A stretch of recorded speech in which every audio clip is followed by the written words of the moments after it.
Today Dung Fu invites you to listen to the Dhammapada, one of the Dharma of Buddha Shakyamuni. The 60-second verses from the Buddhist scriptures on the YouTube channel TN Thai in the USA. The verse says, "The fool worries, thinking, I have sons, I have wealth. Indeed, when he himself is not his own, whence are sons? Whence is wealth?" This teaching is gentle, yet it is very deep. The Buddha speaks to the human heart, a heart that is always grasping, always clinging, always worrying about what it thinks belongs to it. The fool clings to family, to children, to wealth, to possessions, believing that they will protect him. But the Buddha reminds us, even our own body is not truly ours. If we are not our own, how can children or wealth be our true possession? Look deeply into this truth. The body is born, it grows old, it gets sick, and one day it dies. The body does not belong to us. It follows the law of impermanence. We may call it mine, but in reality, it is only a temporary gathering of causes and conditions. Just as clouds gather and disperse, so too this body gathers for a time and then disperses. If we do not even own this body, how can we claim sons or wealth as ours? Sons are born, they grow, they change, they leave. They too follow their own causes and conditions. Wealth comes and goes. It rises and falls. It can vanish in a single night. It too follows causes and conditions. Nothing stands still. Nothing is permanent. The fool does not see this. He thinks, I have sons. I have wealth. He worries about protecting them. He worries about losing them. He worries day and night. Yet all his worries cannot stop change. They cannot stop impermanence. They cannot stop death. The wise one sees differently. The wise understands. Nothing belongs to me. Not even this body. Not even this life. The wise does not cling. The wise does not build identity around possessions or family. The wise cultivates the inner treasure. The treasure of virtue, the treasure of wisdom, the treasure of compassion. When the heart clings to wealth, it suffers when wealth is lost. When the heart clings to children, it suffers when children leave. When the heart clings to the body, it suffers when the body grows old. The Buddha's teaching frees us from this suffering. He shows us that nothing is truly ours. He shows us that peace comes not from possession, but from letting go. Let us reflect on this carefully. The fool says, I have sons, but can he keep them? Can he control their lives? Can he prevent their suffering? No. Each being has its own karma. Each being has its own path. The fool says, I have wealth, but can he hold it forever? Can he take it with him when he dies? No. Wealth is like dust on the wind. It gathers for a while. Then it scatters. The heart that clings is never at peace. The mind that grasps is always restless. The fool spends his life protecting what cannot be kept. The wise spends his life cultivating what cannot be lost. Virtue cannot be lost. Wisdom cannot be stolen. Compassion cannot be destroyed. These are the true treasures of life. These are the companions that follow us beyond birth and death. Therefore the Buddha teaches, do not worry about sons and wealth. Do not cling to what is not yours. Learn to be your own. Learn to master your own mind. Learn to cultivate your own heart. When you are your own, then no worry can disturb you. When you are your own, then no loss can shake you. When you are your own, then you are free. To be your own means to live in mindfulness, to walk each step with awareness, to breathe each breath with clarity, to speak each word with compassion, to act each deed with wisdom. In this way the heart becomes steady. In this way the mind becomes clear. In this way you are no longer the fool who worries, but the wise who rests in peace. When the fool says, "I have sons, I have wealth," he is lost in illusion. When the wise says, "Nothing is mine, everything is impermanent," he is free in truth. The Buddha's words are like a lamp in the darkness. They shine light upon the illusions that we mistake as real. The fool says, "I have sons, I have wealth."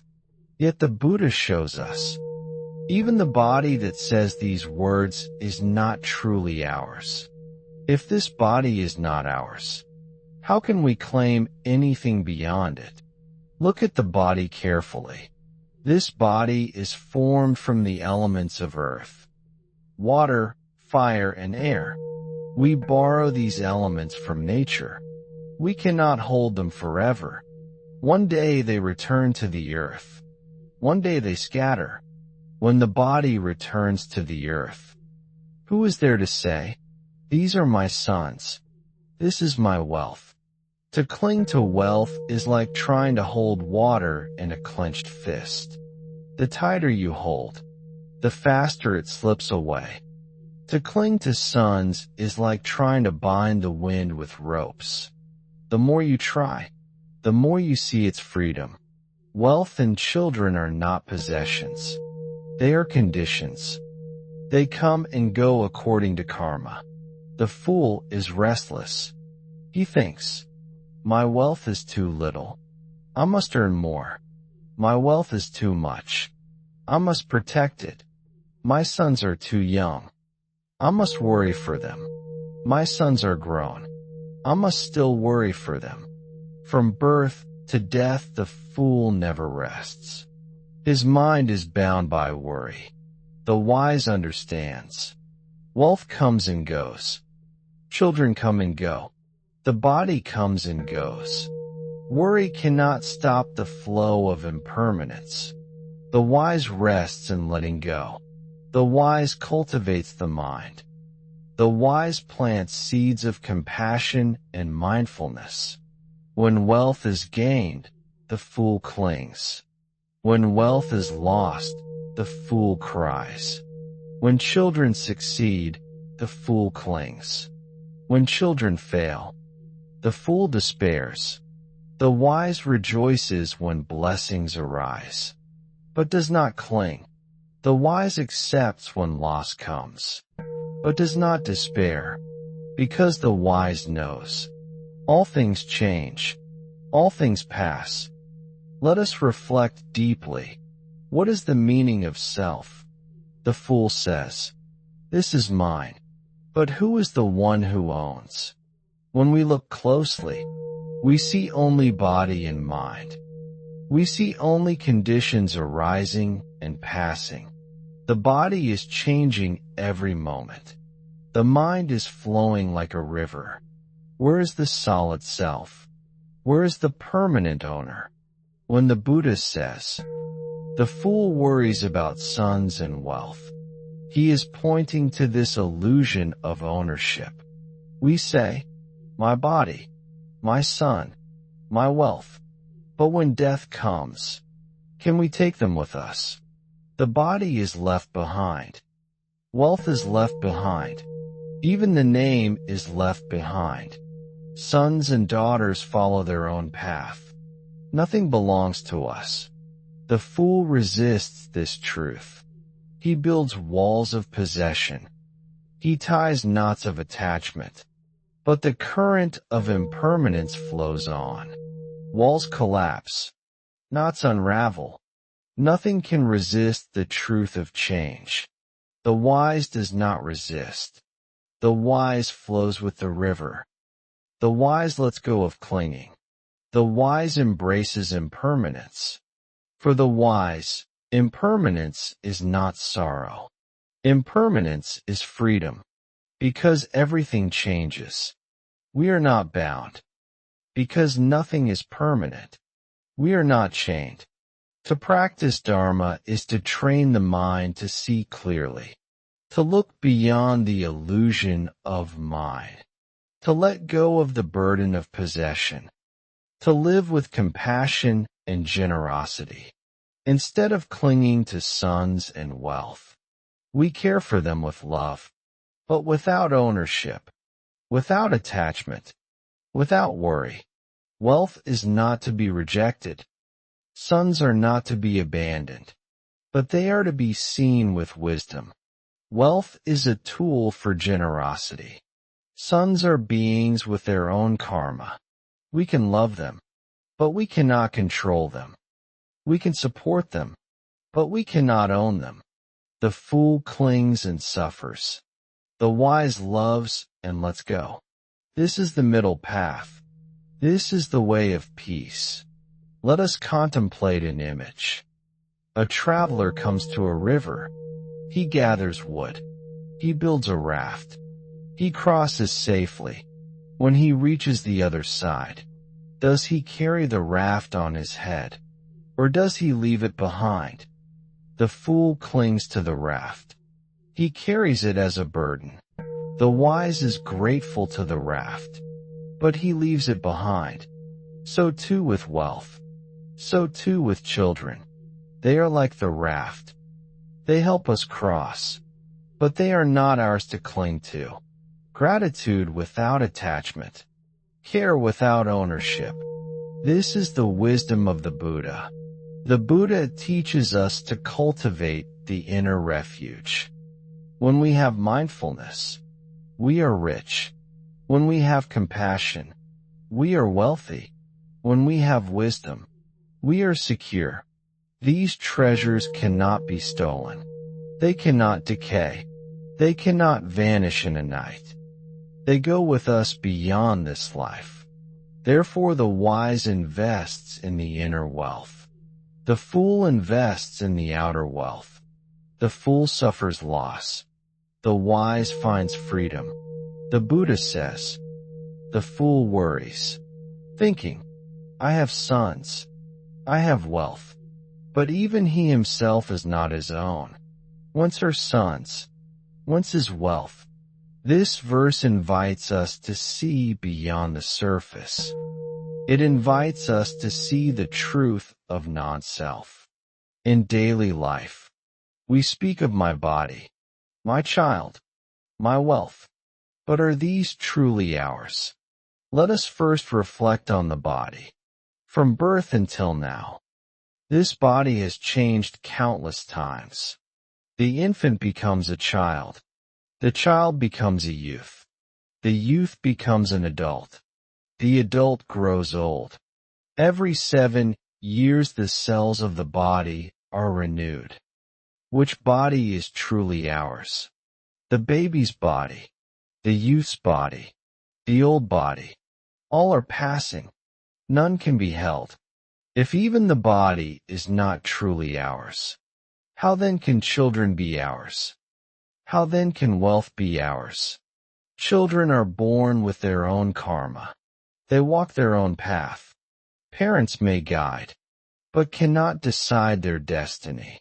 Parents may love, but cannot control their choices.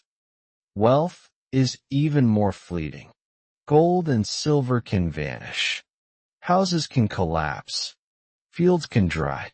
Fortunes can turn in a single night. How can such unstable things be called ours? The fool is blind to this truth. He lives in a dream. He says, "This is mine." He grasps tightly, but the tighter he grasps, the greater the suffering when loss comes. The wise sees clearly. The wise understands that nothing is truly owned. The wise uses wealth as a means of generosity. The wise loves children without clinging. The wise cares for the body with mindfulness, but does not mistake it for a permanent self. There is a parable. A rich man gathered much gold. He hid it in the earth. Each day he visited his treasure. He counted his coins. He said, "This is mine. This is my security." But one day thieves discovered the hiding place. They carried the gold away. The rich man fell into despair. He wept and wailed. He could not eat. He could not sleep. The Buddha said, "Better to use wealth for good than to hoard it. Better to share wealth with the hungry than to bury it in the ground." Wealth used with generosity brings happiness. Wealth clung to with greed brings sorrow. Another parable is told of a mother who clung to her only son. She worried day and night. She feared his illness. She feared his death. But one day the child fell ill and passed away. The mother lost her mind. She wandered the streets carrying the child's body. She cried, "Give me medicine for my son." The Buddha met her with compassion. He asked her to find mustard seeds from a house that had never known death. She went from door to door, but in every house she found sorrow. In every house someone had died. At last she returned to the Buddha. She bowed. She understood. Death comes to all. Nothing can be kept forever. The Buddha taught her. To see impermanence is to awaken. To release clinging is to find peace. From then on, she practiced the Dharma. Her grief dissolved. Her heart opened to compassion. These stories remind us. When we cling, we suffer. When we let go, we find freedom. But what does it mean to let go? Letting go does not mean abandonment. Letting go does not mean neglect. To let go is to love without chains, to care without ownership, to guide without control, to support without attachment. Parents can love children deeply, but with wisdom they see. Children are not possessions. They are travelers walking beside us for a time. Parents can guide with kindness, but cannot prevent the unfolding of karma. Parents can offer shelter, but must also let the child grow wings. Wealth can be used with joy, but with wisdom we see. Wealth is not a permanent refuge. It is a tool for practice. It is a tool for compassion. It can build temples. It can feed the hungry. It can comfort the sick, but it cannot protect us from death. When the fool says, "I have sons, I have wealth," he is building a house on sand. The waves of impermanence will wash it away. When the wise says, "I have mindfulness, I have compassion," he is building a house on rock. No storm can shake it. The true wealth is the wealth of virtue. The true sons and daughters are the wholesome qualities of the mind. Loving kindness, compassion, joy, equanimity. These are the children that remain with us, even beyond death. Let us contemplate again. If the body is not our own, who are we? We are like a flame, fed by conditions. We are like a song, formed by notes. The flame changes with the wind. The song fades with the silence. But in each moment they arise. In each moment they pass. So too with body and mind. To cling to body and mind as self is the root of sorrow. To see them as conditions is the path of wisdom. To release the idea of mine is to walk the path of peace. The fool says, "I have sons, I have wealth. The wise says, I have nothing. Build your refuge in compassion. Build your refuge in wisdom. When you have these treasures, you are never poor. When you cultivate these qualities, you are never alone. When death comes, you will not fear, because you carry with you the wealth of the Dharma. The Buddha says, the fool worries, thinking, I have sons, I have wealth. Indeed, when he himself is not his own, whence are sons, whence is wealth? We have reflected on impermanence, on non-self, on the emptiness of ownership. Now let us bring these truths into daily life. How do we live without clinging? How do we walk the path of wisdom in the midst of family and society? First, as parents, love your children with compassion, but do not bind them with chains of possession. Recognize, they come through you, but not from you. They belong to life. They belong to their own karma. Guide them gently, but let them walk freely. Support them kindly, but let them choose their path. If they succeed, rejoice. If they stumble, encourage, but never cling. Never say, they are mine. Say instead, they are beings walking with me for a time.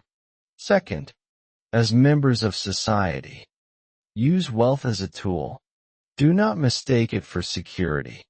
Houses may crumble, gold may vanish, fortunes may be lost, but merit from generosity never fades.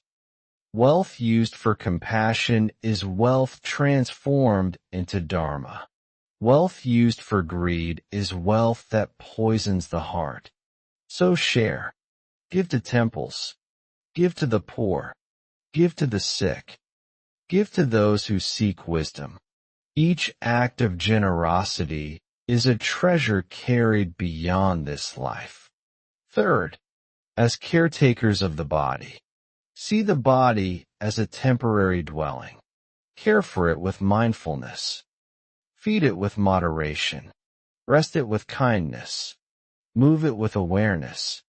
But do not worship it. Do not cling to youth. Do not despair at age. Do not fear wrinkles. The body is a boat to cross the river. When the crossing is done, the boat is left behind. Fourth, as practitioners of the Dharma, cultivate inner treasures. When the fool clings to sons and wealth, he is empty-handed at death. When the wise cultivates virtue, he carries light into the next life. Let your true wealth be generosity. Let your true sons be patience. Let your true daughters be wisdom. These will follow you always. In daily life, remember the practice of letting go. Let go of harsh words. Let go of old resentments. Let go of worries about tomorrow. Let go of pride in possessions. Let go of fear of loss. Each letting go is a breath of freedom. Each release is a step toward peace. The Buddha teaches us, when clinging ends, suffering ends. When attachment fades, joy arises. When we cease to say, this is mine, we discover the vast sky of mind. When we cease to grasp, we find the gentle flow of compassion. There is a practice you may try. Each day, before sleeping, reflect, this body is not mine. This wealth is not mine. These children are not mine. Let us then live so that when death comes, we are ready. Let us live so that when the final breath leaves the body, we smile. We say, I have walked the path. I have let go of clinging. I have cultivated compassion. I have lived with mindfulness. I am free. This is the teaching of the Buddha. Gentle, clear, profound, It is not far away. It is in our breath. It is in our family. It is in our daily life. Each moment is a chance to practice. Each moment is a chance to let go. Each moment is a chance to awaken. Today Dung Fu invites you to listen to the Dhammapada, one of the Dharma of Buddha Shakyamuni. The 60-second verses from the Buddhist scriptures on the YouTube channel TN Thai in the USA. Thank you for watching my video. Namo Amitba. I wish to bring this merit towards all disciples and sentient beings, all of whom will attain Buddhahood. Remember to like, share, and subscribe to my YouTube channel. I really appreciate your time.